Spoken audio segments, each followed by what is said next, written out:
salve ouvintes e ouvintes do podcast do lado esquerdo do muro, do Conexão Israel. Estamos de volta, mais uma semana. Eu, Marcos Gorenstein e João Miragaia. Fala, João. Fala, Marquinhos, tudo bem? Tudo tranquilo, tudo na boa. Uma semaninha aí com uma movimentação na política como não podia deixar de ser, né? A gente está a menos de 2 semanas das eleições, coisas acontecendo e vamos então passar para o nosso primeiro bloco para a gente tratar do corona em Israel. Bom, eu espero realmente que a gente logo pare de falar do corona, né? Porque, enfim, ninguém aguenta mais, o mundo não aguenta mais, mas pelo menos aqui a gente pode dizer que as coisas estão caminhando e caminhando bem, né? A gente já tem aí mais de 5 milhões de cidadãos israelenses que tomaram pelo menos uma dose da vacina da Pfizer e 4 milhões, 4 milhões não, eu vou falar o número corretamente aqui, 3.999.353 cidadãos israelenses receberam 2 doses da vacina da Pfizer. A gente está com quase metade, né, da população israelense que tomou, que recebeu as 2 doses da vacina, ou seja, chega aí um nível de proteção de 95%. Nessa última semana, depois de altos e baixos, o coeficiente de contágio diminuiu, né, agora está em 0,85, ou seja, está realmente sob controle aí a difusão do vírus, né, o contágio. E o número de pessoas doentes, né, novos doentes aí todo dia, vem diminuindo a cada dia. Enfim, boas notícias, né? A gente já está passando aí por várias. Enfim, semana passada houve mais uma etapa aí na abertura do lockdown. Hoje, inclusive, eu fui a um restaurante hoje, eu sentei num restaurante com a minha esposa, comemos, foi bem legal. Já tinha muito tempo que a gente não fazia isso, cumprindo regras. Fui na entrada do restaurante, me pediram para eu mostrar a minha certidão, né? No caso, a minha certidão não é a certidão de quem se vacinou, mas a certidão de quem teve o corona, porque as pessoas que tiveram corona também recebem uma certidão para ter o passe livre, né? Chamado passe verde. Então, enfim, sobre esses controles aí, mas a economia está abrindo, shopping center aberto, lojas abrindo, tudo aberto, na verdade. O que há é um controle sobre o número de pessoas, né, nos locais, mas está tudo aberto, tudo funcionando, o sistema educacional também voltou a funcionar em grande escala, vamos dizer assim. Há ainda algumas restrições, mas as coisas estão realmente muito melhores do que estavam há pelo menos um mês, né, um mês e meio atrás. A gente teve Purim aí há 2 semanas, onde houve o desrespeito às regras, né, do corona foi muito grande em todos os setores da sociedade, né, tanto ortodoxos quanto não ortodoxos. Todo mundo fez o que quis e houve um medo aí do Ministério da Saúde de que agora, nesse período, exatamente 2 semanas depois, a gente tivesse uma explosão do número, né, de novos doentes, o que não aconteceu e é uma notícia muito positiva. João, a luz no fim do túnel parece estar perto, né, cara? Sim, está perto. Aqui em Israel, pelo menos, está perto, né? A gente está aqui caminhando para possivelmente, como o Netanyahu anunciou na semana passada, se aquele disse ano passado, para dizer que a corona ficou para trás, né? Enfim, o nível de contágio por pessoa diminuiu bastante. Enfim, o país está realmente reabrindo, a vacina funciona, a vacina não tem efeito colateral. Então, enfim, a gente está numa situação realmente positiva, né, em relação à corona aqui. A educação também está voltando à normalidade, né, já está aberto, os institutos de ensino já estão abertos nos lugares laranjas, né, a gente sempre explica que aqui existe uma divisão por cores em relação às cidades e povoados, né, que é verde o que está num nível de contágio bom, né, positivo, amarelo um pouco mais ou menos, laranja perigoso e vermelho que a situação é ruim. E essa semana reabriram os institutos de educação para as cidades e povoados que estão de cor laranja. E a única restrição efetivamente que a gente tem no país, por enquanto, é em relação ao turismo, e tanto por sair para turismo, para os israelenses, quanto para receber turistas no país. O aeroporto está aberto somente para a entrada de israelenses, cidadãos israelenses, né? Depois de muita pressão, o governo afrouxou, está recebendo de 3 a 7 mil israelenses por dia, pessoas que estão desesperadas para voltar logo e conseguir votar nas eleições, liberou as pessoas de fazerem a quarentena num hotel, né? E podem fazer a quarentena em casa, algumas com pulseira eletrônica. não tem para todo mundo, então o governo vai ter que confiar nessas pessoas. O medo, na verdade, que Israel tem agora, que o país tem agora, é da entrada de mutações que a gente ainda não sabe se, de variantes, né, do coronavírus, que a gente ainda não tem a certeza se a vacina da Pfizer ela é eficiente, ou pelo menos tem a mesma eficiência contra essas mutações, por uma falta de estudos ainda, né? A gente sabe que estudos preliminares mostram que ela tem eficiência contra, por exemplo, a variante sul-africana, mas ainda não tem estudos sobre a Pfizer com a variante brasileira, por exemplo, ou com a nova-iorquina, né? Então, enfim, esse é o motivo da restrição da entrada de não israelenses. A princípio, a data estimada para a entrada de pessoas que podem entrar com autorização especial, né? Que, enfim, estudantes universitários, participantes de programas de longa duração em Israel, ela é no dia 5 de abril, caso não haja nenhuma mudança, ou seja, por enquanto, ninguém entra em Israel, só cidadãos do país e eventuais casos humanitários, né? Mas, enfim, essa praticamente foi a única restrição. E a novidade do dia é que o diretor-geral da Pfizer, hoje foi divulgada pelo programa de notícias do Canal 12, uma entrevista, né, do diretor-geral da Pfizer, Albert Bourla, okay? Deu uma entrevista para o Canal 12 hoje.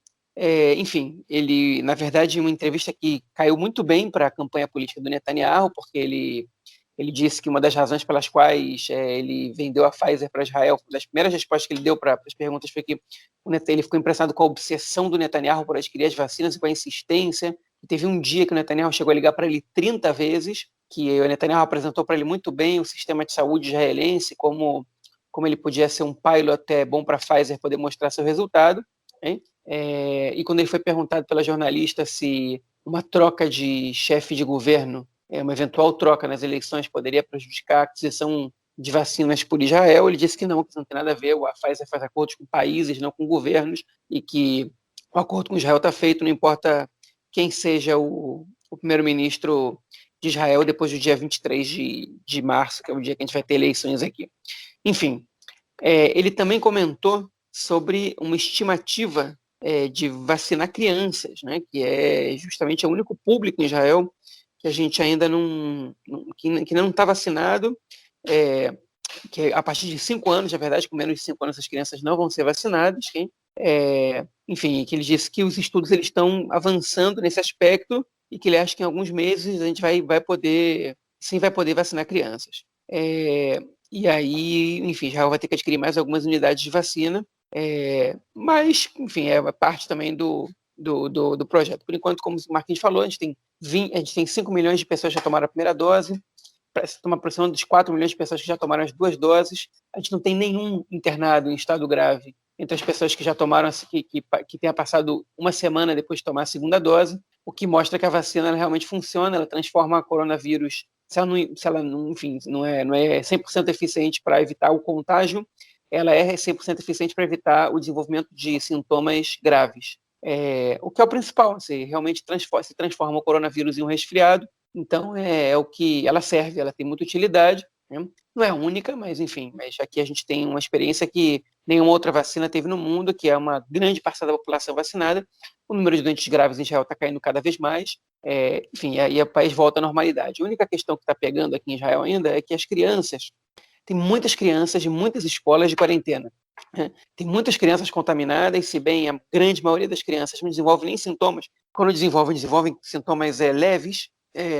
Tem muitas crianças sendo contaminadas ou entrando de quarentena porque seus colegas nas escolas estão sendo contaminados. Se estima que hoje tem de 80 a 100 mil crianças de quarentena no país. E isso atrapalha um pouco o desenvolvimento da educação, atrapalha também, enfim, o trabalho dos pais, mas, por enquanto, não tem muito o que fazer, não tem resposta em relação a isso. E o que a gente, enfim, é uma situação, ainda que seja um pouco incômoda, não é nada comparado ao que a gente tinha há pouco tempo. Então, enfim, são boas notícias. Realmente, se a gente não for surpreendido por algo muito negativo, como se diz em hebraico, a corona realmente está ficando para trás aqui em Israel e, enfim, a gente vai poder recomeçar a reabrir tudo, a viver uma vida normal, ou pelo menos próximo do normal antes da corona, e, enfim, são realmente boas notícias. Pois primeiro a minha felicidade é que foi um bloco curto sobre o corona e com notícias boas, né, cara? Olha só que coisa, notícias boas sobre o corona.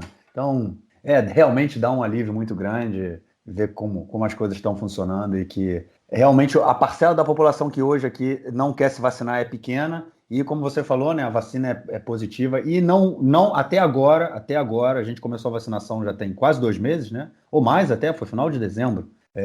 Ninguém virou jacaré, o que é um ponto muito positivo também. Bom, vamos então para o nosso segundo bloco para falar da política israelense essa semana.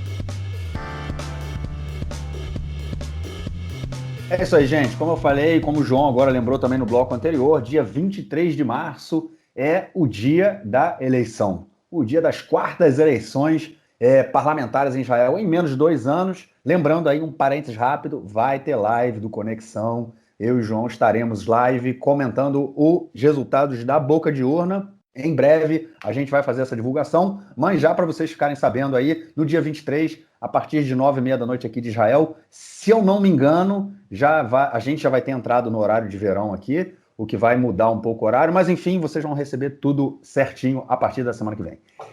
Enfim, muita movimentação, a gente vê agora pesquisa todo dia, todos os canais aí liberando várias informações.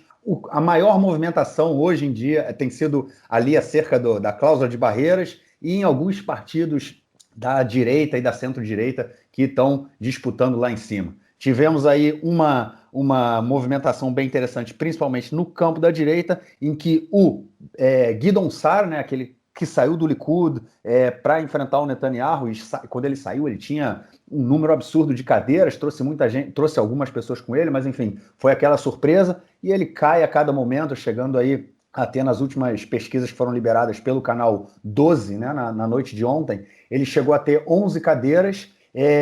Já vi pesquisa também que ele tem até menos de 11 cadeiras, tem 9 cadeiras, e quem vem se fortalecendo, né, nesses últimos dias é o Naftali Bennett, do partido Yamina, que se coloca aí, diz, né, abertamente que é um dos candidatos a ser primeiro-ministro. João, o Bennett ele tem essa possibilidade aí de ir para o bloco do Netanyahu ou do bloco anti-Netanyahu, né? Ele joga nas 11, é aquela faca de dois gumes. Vem cá, cara, será que ele tem alguma chance de ser primeiro-ministro ou não? Olha, eu acho que não, né? Mas não é impossível, né? Se ele for primeiro-ministro, ele vai ser o primeiro-ministro com menos cadeiras na história, okay? E talvez ele seja a terceira ou quarta bancada na Knesset e mesmo assim consiga ser primeiro-ministro. Eu acho que não, mas cada dia eu acredito mais que ele pode ser. Mas ainda assim eu estou mais pelo não do que pelo sim. Agora, é interessante o que você comentou, né? Eu tava achando que o Yamina, o partido do Bennett, ele ia começar a despencar agora, porque ele é o partido da indecisão, né? Ele não diz que não senta com o Netanyahu, mas ele diz que está para trocar o Netanyahu, que o governo é um fracasso. Ele não diz que não vai fazer governo com o Lapid, mas disse que não vai sentar num governo comandado pelo Lapid, né? Ele fica nesse em cima do muro, que desagrada um pouco os eleitores da direita, porque querem ter certeza que o cara vai entrar no governo da direita, e que não convence os eleitores anti-Netanyahu, porque enfim, eles sabem que eles querem uma pessoa que diga, eu não vou sentar com o Netanyahu. Então eu achei que o Bennett fosse começar a despencar agora, o Gideon Sa'ar eu também achei que fosse começar a cair, principalmente depois que o Yesh Atid, o Yair Lapid, né, o partido de centro, começar a crescer, já está começando a aparecer com 20 cadeiras nas pesquisas, se consolidando em segundo lugar, e inclusive se aproximando do Likud, e o Netanyahu tentando polarizar com o Lapid. Aliás, fazendo até um parênteses, hoje o Netanyahu fez um convite ao vivo, o primeiro-ministro da Hungria e o primeiro-ministro da República Tcheca, um de cada lado, ele fez um convite público para o Lapid, para um debate televisionado, que é uma coisa muito rara, na verdade acho que é inédito na história do recente de Israel, o Netanyahu querer participar de um debate. Mas, enfim, o Lapid se consolida e eu achei que essa conciliação do Lapid ia derrubar ao mesmo tempo o Bennett, porque, enfim, que não convence nenhum dos dois lados, e o Gideon Sa'ar, que é um cara de direita, mas estava ganhando muito voto da esquerda ou do centro, porque era um cara que a população via como talvez o que mais competisse com o Netanyahu como um nome mais adequado para chefiar o país. Enfim, e o Gideon Sa'ar realmente está caindo, né? Apareceu já com 9 cadeiras, né? O que tipo, já caiu de 2 dígitos para 1 dígito só, e acho que a tendência dele é continuar caindo, pode ser que ele murche até chegar a umas 6, 7 cadeiras, mas o Bennett, por incrível que pareça, ele está crescendo. Enfim, é engraçado que o Chaim Levinson, como jornalista, falou que o Bennett e o Sa'ar, eles são o completo oposto na política, né? O Bennett é um cara que gosta de ser entrevistado, que grita, que é um pouco infantil às vezes, que é um pouco mais vazio, mas que, tipo, é um cara de confronto. O Guido Ansari é um político estratégico, metódico, né? Enfim, calmo, sereno, que as entrevistas não surpreendem nem para o bem nem para o mal, e que são totalmente o oposto um do outro e que eles estão ali, enfim, fazendo o mesmo papel. Só que o Guido Ansari já disse que não senta com o Netanyahu, mas, enfim, o Guido Ansari está começando a perder os votos que não são dele, né? Que estavam indo para ele por acidente, e estão indo principalmente para o Yesh Atid do Yair Lapid e talvez um pouco para o azul e branco, né? Do Benny Gantz, e até para o Bennett, ele está começando a murchar. E o Bennett está crescendo, essa é a surpresa, porque o Bennett ele não para de apresentar projetos, né? E ainda que os projetos do Bennett sejam projetos não, enfim, pouco consistentes, como esse projeto Singapura dele, que é um projeto que não tem a menor consistência, é um projeto pobre do ponto de vista da complexidade dele, pouco trabalhado, é música para os ouvidos de algumas pessoas, né? E, enfim, e está dando resultado. Ele está convencendo algumas pessoas disso, pelo menos segundo as pesquisas, ainda que tanto a queda do Guidon Sar quanto o crescimento do Bennett eles estejam dentro da margem de erro, mas eles apontam tendências que as pesquisas estão pegando, né? Então, esse crescimento do Bennett em prol do enfraquecimento do Guidon Sar, ele é uma boa notícia para o Netanyahu, né? Porque o Netanyahu sabe que o Sar, ou pelo menos o Sar disse abertamente, né, publicamente, para todo mundo que quisesse escutar, o Sar não senta com o Netanyahu enquanto o Bennett não elimina essa possibilidade. Agora, em que cenário que o Bennett pode ser primeiro-ministro? Olha, ele pode ser primeiro-ministro na base da chantagem. Ele pode virar para o Yair Lapid essa semana deu uma declaração dizendo que ele está disposto a abrir mão de muitas coisas para derrubar o Netanyahu. E pode ser que o Bennett diga para ele o seguinte: meu amigo, eu faço o governo com você, trago os ortodoxos, trago o Guidon Sar, mas o primeiro-ministro sou eu. Hein? E o Yair Lapid, ele fala assim: se você não aceitar, beleza, eu vou com o Netanyahu. Como ele pode virar para o Likud e falar o seguinte: olha só, eu entro no governo, eu libero para você aí a lei francesa, o Netanyahu, para que te livra de ser culpado, libero para o Ariadne do Chas também, que está na mira da justiça, hein? Faço isso aí, mas o primeiro-ministro sou eu, pelo menos nos 2 primeiros anos da rotação. Hein? Se não for assim, eu entro com o Lapid. Ele pode jogar na base da chantagem para os dois lados, e assim ele pode virar primeiro-ministro. E o pior de tudo é que o Yair Golan, deputado do Meretz, né, e general, essa semana deu uma declaração dizendo que a prioridade é derrubar o Netanyahu. A Merav Mihaeli do Partido Trabalhista fez a mesma declaração, e perguntaram pro Golan se ele sentaria com o Bennett, e ele falou: a gente não tem nenhuma dúvida que o Bennett é totalmente oposto do que a gente acredita, mas na política às vezes a gente tem que fazer alguns esforços. Ele não disse eu sentaria com o Bennett, mas ele também não disse que não, né? Ele está dando claros indícios que sim. É o Meretz aí tentando mostrar para o eleitorado que não importa qual for o governo, se não for do Netanyahu, eles podem fazer parte, o que é uma contradição ideológica sem tamanho, porque é o partido, mas para a gente ver em que situação, enfim, o Bennett está começando a se tornar viável aos olhos, inclusive da esquerda, né? Um cara que eu não tenho nenhum problema de dizer, é um cara de extrema direita, não é o mais extremo, porque em Israel tem fenômenos ainda mais extremistas que ele, mas, enfim, ele começa a se tornar viável, começa a se tornar razoável para setores da população que jamais aceitariam essa situação se não fosse o risco Netanyahu, né? Tipo, no país que, enfim, acabei de inventar essa expressão, mas, enfim, que assola, que atormenta quase um pouco mais da metade da população. Então, o Bennett ele pode ser primeiro-ministro, sim. E eu não sei se é muito arriscado dizer isso, mas eu diria que as chances do Bennett ser primeiro-ministro são maiores que as do Lapid. Hoje, se eu tivesse que dizer o que vai acontecer, eu diria que as maiores chances são do Netanyahu ser primeiro-ministro, número 1. Número 2, ter quintas eleições. E número 3, de um governo Frankenstein chefiado pelo Bennett. O Lapid, primeiro-ministro, eu acho muito improvável. Eu acho, entrando no comentário que você falou do Yair Golan, né, do Meretz, é interessante que essa postura, primeiro que o Meretz já há muito tempo já vem, né, com essa postura de falar que participaria de um governo com os partidos mais à direita também, isso, né, já tinha sido dito pelo Nitzan Horowitz e pela Tamar Zander. Mas o interessante é que o Avodá a Merav Michaeli tem essa política, né, e é abertamente isso, ela não teria problema. E o Meretz, ele vem o tempo todo beijando ali a cláusula de barreiras, né? Muitas pesquisas na última semana deram o Meretz abaixo da cláusula de barreiras, ou seja, não estaria presente no parlamento, e o Meretz muda essa postura, né? Começa aí, como você falou, o Yair Golan, ele deu uma de Bennett, né? Ele não falou nem que sim, nem que não. Né, falou que podemos, tipo, deixou aquele mistério ali, né? Então pode ser também uma estratégia, de uma forma de tentar puxar alguns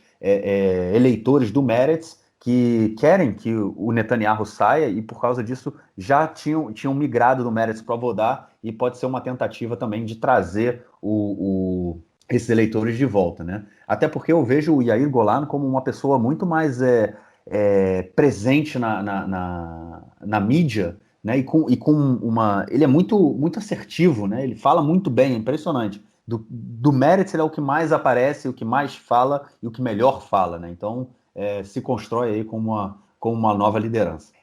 E já que a gente está falando do Meretz, né, vamos entrar em duas polêmicas que surgiram essa semana, que aconteceram essa semana envolvendo o partido. Uma delas foi a declaração do próprio Nitzan Horowitz, né, que é o líder do partido, em uma entrevista que ele deu no Canal 13, sobre a decisão do Tribunal de Haia, né, em julgar, em investigar, né, antes de julgar, em investigar os possíveis crimes de guerra cometidos por Israel e pelo Hamas na guerra de 2014. E nessa entrevista que o Nitzan Horowitz deu no Canal 13, ele falou que infelizmente tem espaço, né? Há motivos, né, para que Israel seja investigado, e que o país precisa pensar por que isso está acontecendo, né? Por que chegamos a esse ponto. Obviamente isso causou aí uma tempestade, né, na mídia, né, que levantou isso a todo tempo, e colocou aí o Nitzan em maus lençóis. E, por outro lado, também envolvendo o Meretz, ainda tem a deputada, uma das candidatas, né, árabes do partido. Ela deu uma declaração falando que, se ela fosse deputada, a gente comentou isso há um tempo atrás, que foi o próprio Nitzan Horowitz, ele apresentou uma lei contra o chamado Tipul Amará, né, que é como se fosse um tratamento, né, uma cura gay, né? A gente comentou isso, usou essa expressão também no nosso podcast, né? O Nitzan Horowitz, ele apresentou uma lei contra a cura gay, para que esse tipo estou fazendo aqui aspas, né? Os ouvintes não estão vendo, mas eu estou fazendo entre aspas, que esse tratamento, né, fosse proibido, né, de acontecer. E a candidata árabe do partido, ela falou que, se ela fosse deputada, ela votaria contra essa lei, porque, afinal de contas, ela representa a sociedade árabe do país, e a sociedade árabe do país também é conservadora e tem problemas, né, com essa questão da homossexualidade. Enfim, colocou o Meretz aí em maus lençóis esses dois depoimentos, hein, cara? Pois é, o nome dessa deputada, né, é importante, enfim, o ouvinte talvez queira Sim, eu conhecer. esqueci, eu esqueci. Fala. Didaruani Zohabi, hein? É curioso que o sobrenome dela também é Zohabi. Zohabi era o nome da Hanin Zohabi, que era uma deputada muito polêmica do partido Balad, talvez a deputada mais anti-sionista dos últimos anos em Israel, que, enfim, que decidiu se retirar da Knesset há pouco tempo, mas ela chegou a ser suspensa por 6 meses pela Suprema Corte numa decisão inédita. Não inédita, na verdade, inédita em relação aos partidos árabes, enfim, nessa situação. Mas, enfim, essa outra Zoabi do Meretz não é semelhante a Hanin Zoabi, ela é muito mais tolerante com a ideia do sionismo, participa de um partido sionista, né? Embora o Meretz não tenha o nome sionismo nas suas propostas, o nome sionismo não apareça. A primeira frase diz que o Meretz é que Israel seja um Estado judaico e democrático. Então, isso enfim, é uma definição de sionismo bastante clara. Mas, enfim, ela aceitou ser parte desse partido. Ela é uma ativista social há muitos anos, né, principalmente no desenvolvimento de pequenos centros comunitários e prefeituras, né, de pequenas cidades, ajudando enfim, as instituições locais a se desenvolverem. E o Meretz decidiu não fazer primárias democráticas com seus filiados, e ela foi inserida na lista, no número 4, né, por ser uma mulher, árabe, né, e por ter identidade com o partido, pelo menos é o que se pensava, né, mas principalmente para atrair o voto de mulheres árabes para a lista do Meretz. Além de não ter dado muito certo, né, a população árabe não é nem um pouco entusiasmada em votar no Meretz, enfim, o Meretz até teve um resultado bom nas primeiras eleições de 2019, dentro da população árabe, mas isso não está acontecendo agora. Além de não ter dado resultado, eu ter colocado ela como número 4 para atrair a votação dos árabes, ela pode afastar eleitores judeus do Meretz agora, especialmente o pessoal identificado com a luta LGBT, por causa dessa declaração que ela deu. Ela disse que se absteria numa votação sobre a cura gay, né? Esses tratamentos de condição de homossexualidade, de regressão, né? de conserto, né? Da homossexualidade, como se fosse uma doença, como se fosse um problema. Ela disse: eu pertenço à sociedade árabe. A sociedade árabe ela é uma sociedade conservadora e eu me absteria numa votação sobre isso.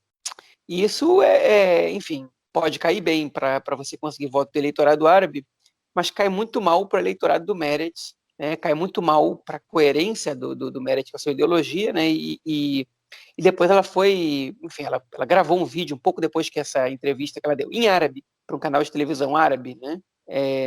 Foi divulgada com legenda em hebraico. Ela gravou um vídeo, provavelmente à base de muita pressão dos deputados do Meretz, dizendo que ela vai votar a favor e vai defender todas as causas da comunidade LGBT na Knesset. Então, claramente ela voltou atrás, não é que ela disse eu fui mal interpretada, não é que ela disse, enfim, né? ela só disse que vai fazer diferente do que ela tinha dito antes, né? Enfim, não sei em qual dos dois depoimentos ela mentiu, mas o que eu sei é que a estratégia do Meretz de colocar representantes árabes na lista, da maneira como coloca, sem debate, sem primárias, enfim, sem questionar, sem colocar essas questões, e pelo jeito sem estratégia de campanha definida ou organizada, está saindo muito mal e mostra bem por que o partido está na berlinda aí para não ultrapassar a cláusula de barreira e, na verdade, tem pesquisas que passam, tem pesquisas que não passam. O partido está correndo um sério risco. Ontem, na pesquisa do Canal 12, divulgada, a gente está gravando na quinta-feira, dia 11, no dia 10 de março, foi divulgada uma pesquisa do Canal 12, o Meretz passava a cláusula de barreira com 3,28% dos votos. A cláusula de barreira é de 3,25%.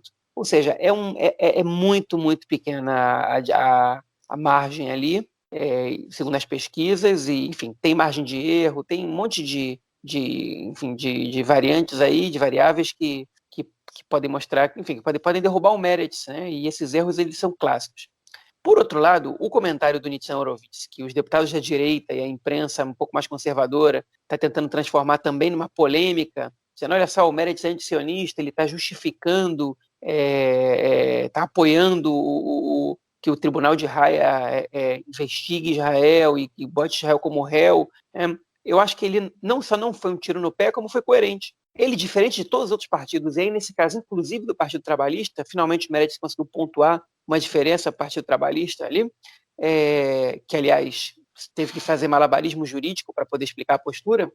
Ele disse o que o partido pensa e que o partido sempre disse, né?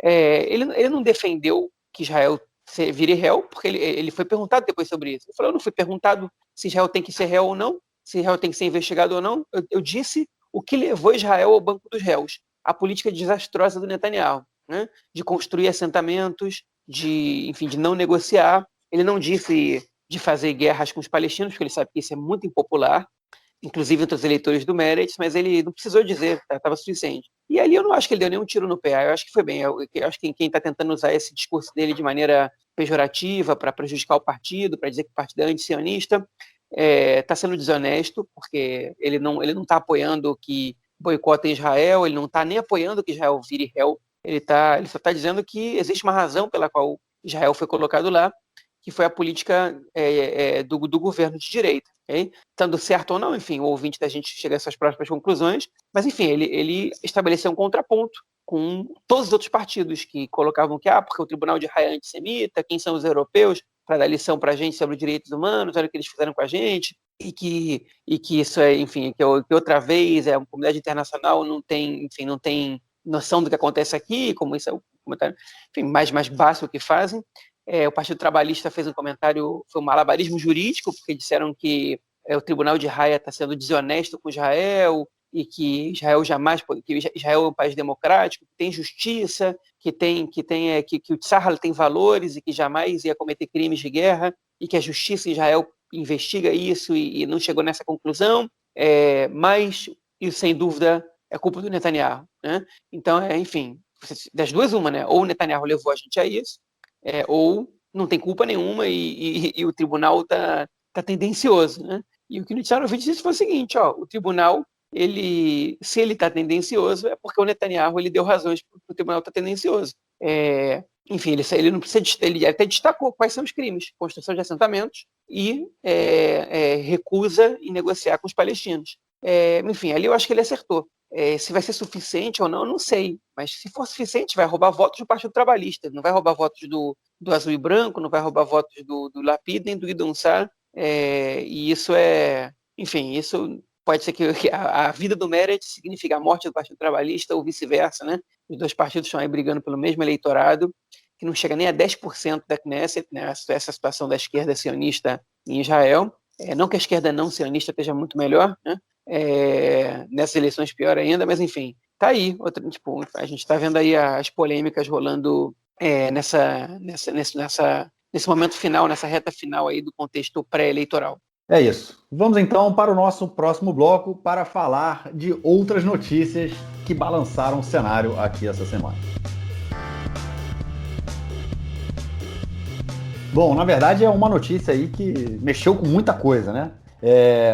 A gente falou que a eleição está chegando, todo mundo já sabe, aquela coisa toda, todo mundo já sabe que vai ter lá, aquelas coisas. E o Netanyahu, com mais uma forma aí, né, de aparecer antes das eleições e fortalecer a sua posição, ele tentou inventar uma viagem para os Emirados Árabes antes das eleições. Ele queria ir para os Emirados Árabes, aparecer, tirar foto com os herdeiros dos tronos, com sheiks, né, fazer aquele mise-en-scène. Lembrando que o acordo com os Emirados Árabes já foi assinado há alguns meses e até agora o Netanyahu não foi. Ele deixou essa visita para perto das eleições, né? Uma semaninha, 10 dias antes das eleições.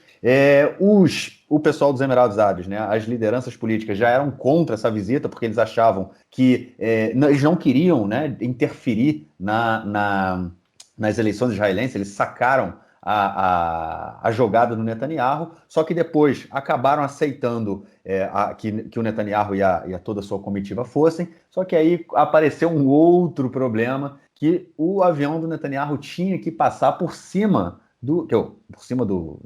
tinha que passar pelo espaço aéreo da Jordânia, e o rei jordaniano falou assim, não, vocês não passam por aqui, não tem autorização do governo jordaniano para que o avião do primeiro-ministro israelense passasse pelo seu espaço aéreo, e o mesmo aconteceu, inclusive, com os sauditas, que também falaram que não deixariam Netanyahu passar com o seu avião em seu espaço aéreo. Ou seja, se o Netanyahu quisesse ir para os Emirados Árabes, ele ia ter que fazer toda a volta pelo Golfo Pérsico. Acho que a viagem demora cerca de 12 horas, se eu não me engano. Nesse caso, passaria pertinho do Irã. Seria uma coisa meio complicada, mas isso, de alguma forma, mostra todo o imbróglio político, né, que o Netanyahu se meteu essa semana. O que é certo é o seguinte, João, as relações entre Israel e Jordânia estão muito estremecidas, né, cara? Então, estão muito estremecidas, mas eu quero voltar lá para o início, porque essa história dessa visita do Netanyahu para os Emirados Árabes, ela é longa e ela é interessantíssima, né?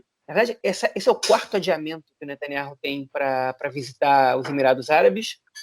2 vezes ele que adiou, uma os Emirados Árabes adiaram, e essa agora, enfim, a Jordânia adiou, né? Enfim, ele tá tentando ir para lá, mas desmarca, enfim. Agora ele marcou essa visita às vésperas das eleições.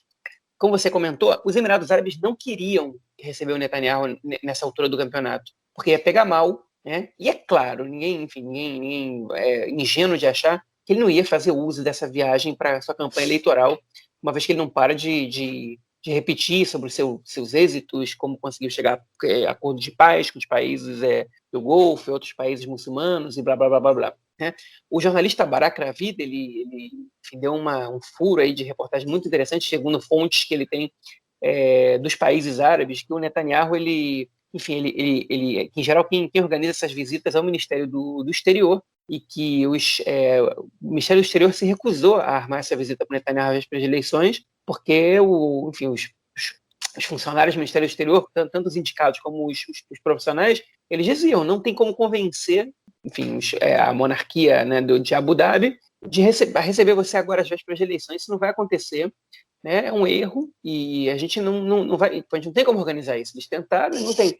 Então ele recorreu ao chefe do Mossad, que ele trabalha muito bem junto com o chefe do Mossad. Alguns dizem que inclusive ele vai ser o herdeiro do Netanyahu, chama Yossi Cohen, que ele falou, enfim, buscou, ele usou como recurso o chefe do Mossad para que entrasse em contato com a monarquia dos Emirados Árabes, né, e que agendasse a visita dele nessa altura do campeonato para lá. O chefe do Mossad conseguiu fazer isso, a gente não sabe a que preço, o que o Netanyahu prometeu, porque já que eles não queriam receber o Netanyahu, a custo de que eles aceitaram, né? Não foram convencidos pela brilhante lábia do chefe do Mossad. Né? A negociação política tem custos, então qual ia ser o preço que Israel ia pagar, a gente não sabe, e o Netanyahu conseguiu marcar uma visita pouco menos de 2 semanas antes das eleições.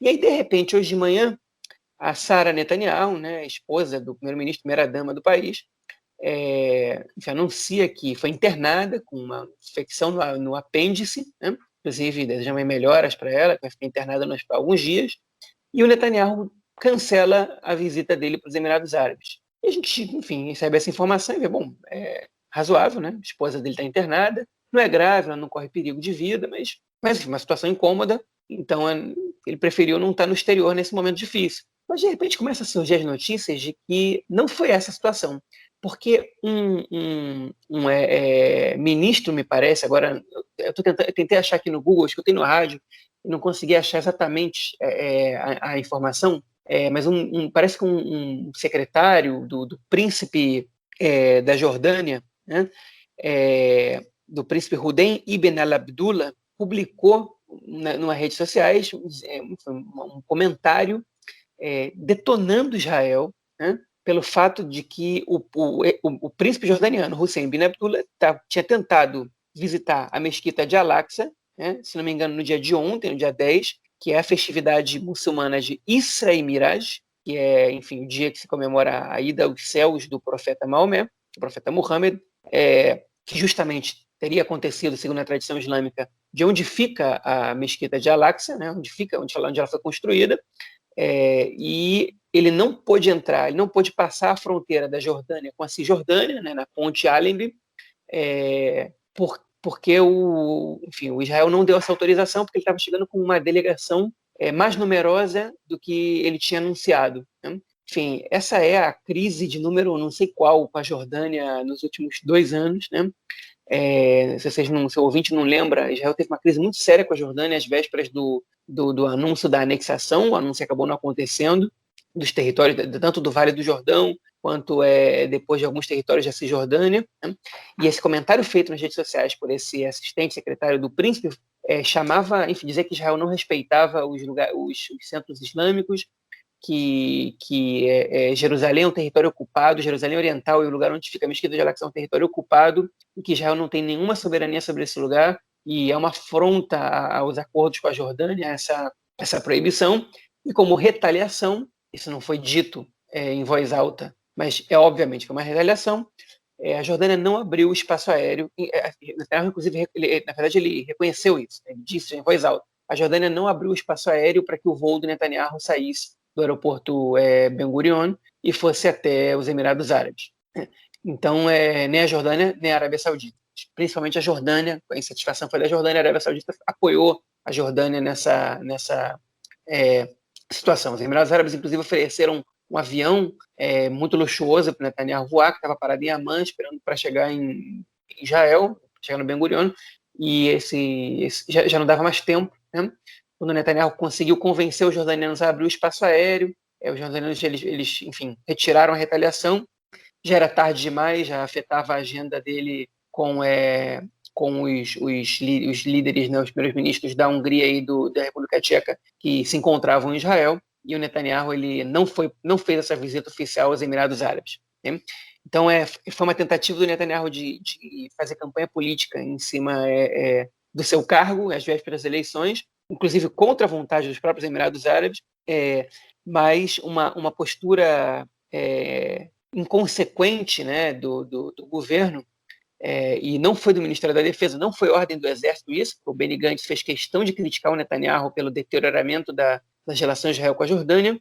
Essa é uma postura totalmente infantil e inconsequente, prejudicou não só a visita do Netanyahu e a campanha política dele, como as próprias relações de Israel com a Jordânia, que são subaproveitadas, né? O Benny Gantz foi certeiro no comentário que ele fez. São relações que poderiam ser excelentes e são subaproveitadas, com um aliado super estratégico, uma fronteira gigantesca que tem com Israel, inclui também a fronteira com a Cisjordânia, que é uma fronteira, enfim, importante para termos de segurança do país também, e isso foi o que aconteceu, né? Então é uma vergonha nas relações exteriores do país, lamentável. Então a sorte que ele deu do diretor da Pfizer ter aceitado fazer um comentário positivo a ele, não que ele não mereça, mas às vésperas das eleições ele não teve com essa situação. Na verdade, eu não diria que foi sorte, eu diria que foi na verdade, um erro, por incompetência do seu próprio governo, não sei se propriamente dele, um pouco soberbo, talvez, né, de, enfim, recusar a entrada do príncipe da Jordânia, uma visita dele à Mesquita de Al-Aqsa numa data festiva, não é inteligente, é uma adesão muito arrogante, muito soberba, muito burra, né? E que teve consequências totalmente negativas, né, para o governo. Enfim, vamos ver como é que vai se desenvolver essa relação de Israel com a Jordânia daqui para frente, caso Netanyahu seja reeleito, o que enfim, é mais provável do que os outros cenários, eu diria, porque a relação com a Jordânia não vem bem, já de uns 2, 3 anos para cá, e piora em escala bastante acentuada a cada dia. Lembrando aí outra crise da relação entre Israel e Jordânia, a gente comentou há algum tempo, né? A gente já está com tantos episódios aí que eu não sei nem dizer quando foi, mas havia um acordo, né, de regiões no norte e no sul da Cisjordânia, né? Na verdade, assim, no norte não era mais na Cisjordânia, no sul ainda era Cisjordânia, mas no norte era perto ali do Mar Morto, né, na região da cidade de Beit Shean, onde algumas terras, né, que eram terras jordanianas, mas elas tinham sido não anexadas a Israel, mas Israel usava aquelas terras para agricultura, né? Tinha também água por ali, enfim, era uma terra que era utilizada por Israel, apesar de ser território jordaniano, e esse ano, foram 20 anos depois, isso foi assinado no acordo, né, entre Israel e Jordânia, e ano passado, se eu não me engano, esse acordo deveria ser renovado, e os jordanianos falaram, não, a gente não quer renovar esse acordo, devolvam esse território para a gente. Era inclusive uma região que houve um atentado terrorista contra meninas, se eu não me engano, e havia até um memorial e tudo mais, e essa região voltou para o controle jordaniano, porque eles resolveram não renovar o acordo que tinha sido assinado lá na época do acordo de paz. Pois mostra aí essa fragilidade aí das relações, né? O que, como o Benny Gantz falou, né, e também concordo, é uma pena, né, que a paz é tão cara, né? A gente comemora tanto que se chegou à paz, então por que não incentivar e fortalecer esse tipo de acordo? É isso. Vamos então para o nosso próximo bloco para ouvir o comentário do esporte do camarada Nelsinho Burri. Manda, Nelsinho! Meu caro Gorens, tem amigos do Conexão Israel do lado esquerdo do muro. Mandar um abraço para o João, que segue acompanhando minuto a minuto os bastidores da política israelense. Dia 23 de março agora temos eleições. Novo líder do campeonato israelense, nós temos abordado isso nas últimas semanas. Corrida cabeça a cabeça, um páreo duro, e o Maccabi Tel Aviv, atual bicampeão, conseguiu ultrapassar o Maccabi Haifa 54-53 a pontuação. O Maccabi Haifa venceu seus jogos, o Maccabi Tel Aviv venceu seus jogos, o Maccabi Haifa teve um tropeço. Maccabi Tel Aviv, atual bicampeão, 54 pontos, Maccabi Haifa 53. Essa é a contagem. Outro jogo que teve um resultado surpreendente, o Maccabi Natânia. O Natânia, que está com uma boa colocação, lutando para entrar no G6 por ali, está muito bem na competição, perdeu para o Hapoel Tel Aviv, que está lutando ali na rabeira, na zona de rebaixamento, 1-0, fora de casa, ganhou o Hapoel Tel Aviv. Mas o Maccabi Tel Aviv hoje assumiu a liderança, 54 pontos, o Maccabi Haifa 53, segue pau a pau, um pontinho só de diferença, uma disputa realmente acirrada que vai até abril ou maio, até o final do campeonato. Vamos ver aí quando vamos ter a definição dos playoffs. Um grande abraço e até a próxima. Valeu, mestre, brigadão pelo comentário e, como sempre, te esperamos na semana que vem. João, episódio rapidinho esse aí, hein, cara? A gente há muito tempo não fazia um episódio curto, mas um episódio denso, com bastante coisa. E é isso. Algo mais a acrescentar ou vamos ficando por aqui, cara? Não, tem uma coisinha pequena só. O ouvinte que está esperando que a gente faça algum comentário sobre a visita da delegação brasileira aqui para Israel, em busca do spray milagroso do Hospital Ichilov, né, que, enfim, que não é nada de milagroso, ele está sendo testado. A gente não tem nenhum comentário para fazer sobre essa delegação, porque não saiu isso em quase nada, nenhum órgão de mídia israelense. Né? Vocês aí do Brasil sabem dessa visita, porque no Brasil se fez mídia em relação a isso, mas aqui não saiu. Não foi notícia em Israel, se isso não é notícia em Israel, a gente não comenta aqui. Então, se estão sentindo falta disso, a gente não comentou porque a gente não tem o que falar sobre isso. Pois é, né, cara? Zero. Eu acho que também por conta da posição que o Brasil se encontra hoje, né? As pessoas fazem questão de se afastar desse tipo de visita. Também por isso que ninguém deu muita atenção. Mas é isso. Então, como sempre, a gente volta na semana que vem com novas notícias, se aproximando bastante aí das eleições. Sem sombra de dúvida, o que não vai faltar é emoção no nosso próximo episódio. Valeu, João. A gente se fala então. Um grande abraço. Abraço, até mais. Tchau, tchau.